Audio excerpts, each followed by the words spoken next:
नमस्कार दोस्तों, हम प्राचीन भारत के एक ऐसे युग में प्रवेश करने वाले हैं जिसने भारत का इतिहास बदल दिया था। हम बात करेंगे मगध साम्राज्य के उत्थान की, सिकंदर के आक्रमण की और फिर भारत के पहले विशाल साम्राज्य मौर्य साम्राज्य की स्थापना की। ये टॉपिक आपके कॉम्पिटिटिव एग्ज़ाम्स के लिए बहुत इम्पोर्टेंट है। तो चलिए शुरू करते हैं, आखिर कैसे एक छोटा सा राज्य मगध कितना शक्तिशाली साम्राज्य बन गया।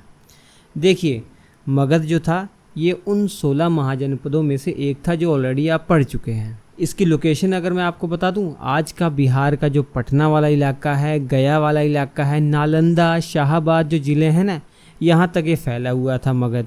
इसकी जो भौगोलिक स्थिति थी ये बाकी अन्य राज्यों से बिल्कुल अलग थी और इसकी भौगोलिक स्थिति ने ही इसको बहुत लाभ पहुँचाया। तो पहला प्रश्न तो यही उठता है कि मगधवर बाकी जो अन्य महाजनपद थे उनसे ज़्यादा ताकतवर कैसे बन गया, क्या कारण था।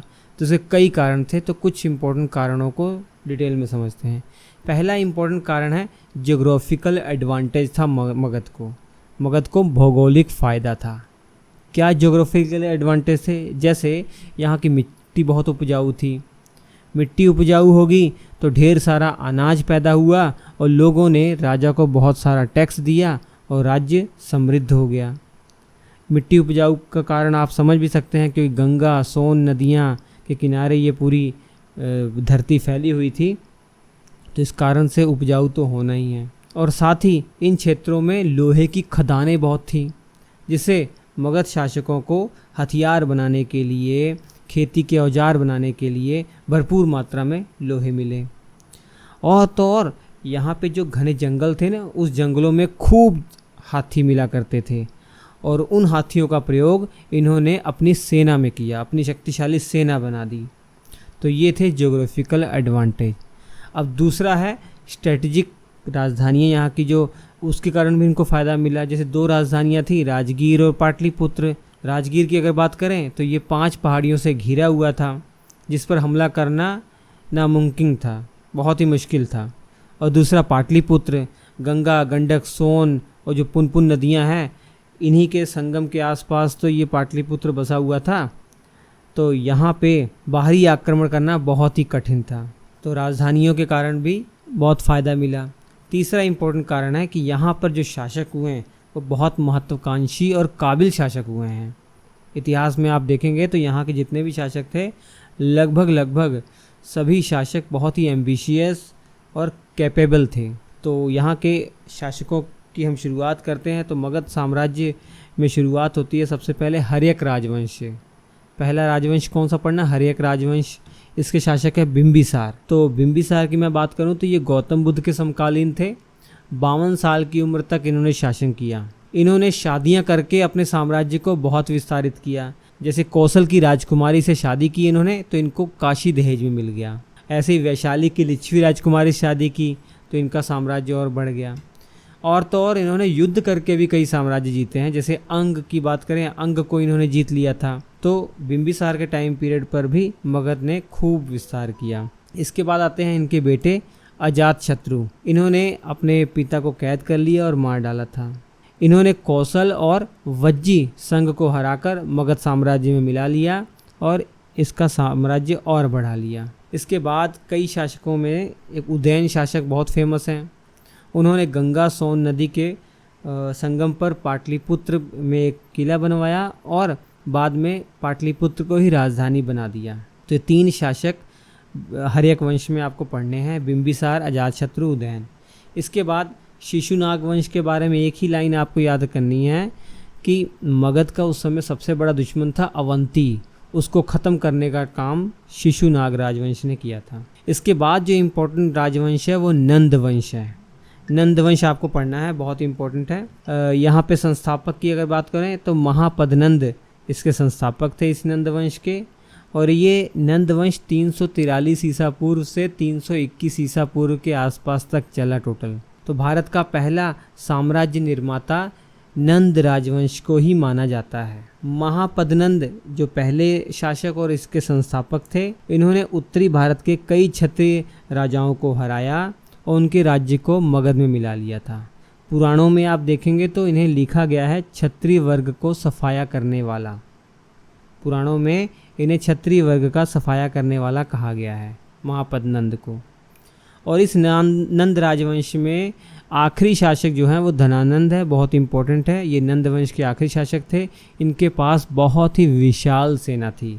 ग्रीक रिकॉर्ड में अगर देखा जाए, ग्रीक रिकॉर्ड की अगर माने तो ग्रीक रिकॉर्ड्स में ऐसा कहा गया है कि धनानंद के पास 2 लाख पैदल सैनिक थे, 20,000 घुड़सवार थे, 2,000 रथ थे और 3,000 हाथी थे। लेकिन इनका स्वभाव सही नहीं था, असभ्य स्वभाव के थे, असभ्य नेचर के थे और लोगों पर भारी टैक्स लगाते थे, तो इसलिए जनता में अनपॉपुलर थे। इसी का तो फ़ायदा चंद्रगुप्त मौर्य को मिला था। आगे आप पढ़ेंगे, धनानंद को ख़त्म करके ही चंद्रगुप्त मौर्य ने मौर्य वंश की स्थापना की थी। इसके बाद जो वंश आता है, मौर्य वंश आता है, लेकिन उसे हम अभी नहीं पढ़ेंगे। सबसे पहले मैं आपको बता दूं, धनानंद जो शासक था, इसी के टाइम पीरियड पर भारत पर आक्रमण हुआ था सिकंदर का, 326 ईसा पूर्व के आसपास। 326 ईसा पूर्व के आसपास सिकंदर का भारत पर आक्रमण हुआ था। अब सिकंदर की तरफ चलते हैं, सिकंदर टॉपिक पर चलते हैं, उसके बाद हम मौर्य वंश पर आएंगे। तो देखिए, सिकंदर का भारत पर आक्रमण कब हुआ? 326 ईसा पूर्व। ये एक ग्रीक शासक था, यूनानी शासक था कहा जाए, अलेक्जेंडर कहा जाए या सिकंदर कहा जाए, समझ जाएंगे आप। इसने ईरानियों को हराया था। ग्रीक और ईरानी साम्राज्य के बीच में बहुत लंबे समय से युद्ध चल रहा था, तो ईरानियों को हराया सिकंदर ने। उसके बाद सिकंदर का अगला लक्ष्य था भारत। आखिर भारत पर सिकंदर ने क्यों आक्रमण किया, उसके क्या कारण थे, ये भी एग्ज़ाम पॉइंट ऑफ व्यू से इम्पोर्टेंट है। पहला कारण तो ये था, बेमिसाल दौलत थी भारत के पास। सिकंदर को ये नॉलेज थी कि भारत के पास बेमिसाल दौलत है, तो ये पहला आकर्षण का कारण बना। दूसरा, भारत की जो भौगोलिक स्थिति है और वहाँ का जो प्राकृतिक इतिहास है, उसको जानने में बहुत दिलचस्पी थी सिकंदर की, तो ये भी एक कारण था। और दूसरा, भारत की ज़मीन बहुत ज़्यादा उपजाऊ थी। सिकंदर के साम्राज्य में जितनी ज़मीनें थी उससे ज़्यादा उपजाऊ भारत की ज़मीन थी, तो ये भी एक कारण बनता है। इसके अलावा भारत का जो उत्तर पश्चिमी इलाका है, नॉर्थ वेस्ट वाला इलाका है, वहाँ पर जो छोटे छोटे साम्राज्य में ये टुकड़ों में सब बटा हुआ था, वो आपस में लड़ाई करते थे और सिकंदर को पता था इसका उसे लाभ मिल जाएगा, इसलिए उसने आक्रमण किया। अब बात करते हैं आक्रमण का रास्ता क्या था और इम्पोर्टेंट घटनाएं। देखिए, सिकंदर ने 326 ईसा पूर्व में काबुल से खैबर दर्रे से भारत पर आकर आक्रमण किया था। सबसे पहले उसने तक्षशिला के शासक को हराया। तक्षशिला के शासक ने सिकंदर के सामने आत्मसमर्पण कर दिया। इसके बाद झेलम नदी के किनारे एक युद्ध हुआ, झेलम नदी का युद्ध जिसे कहा जाता है, या बैटल ऑफ हाइडेस्पेस कहा जाता है। ये आपने बचपन में ही पढ़ रखा होगा।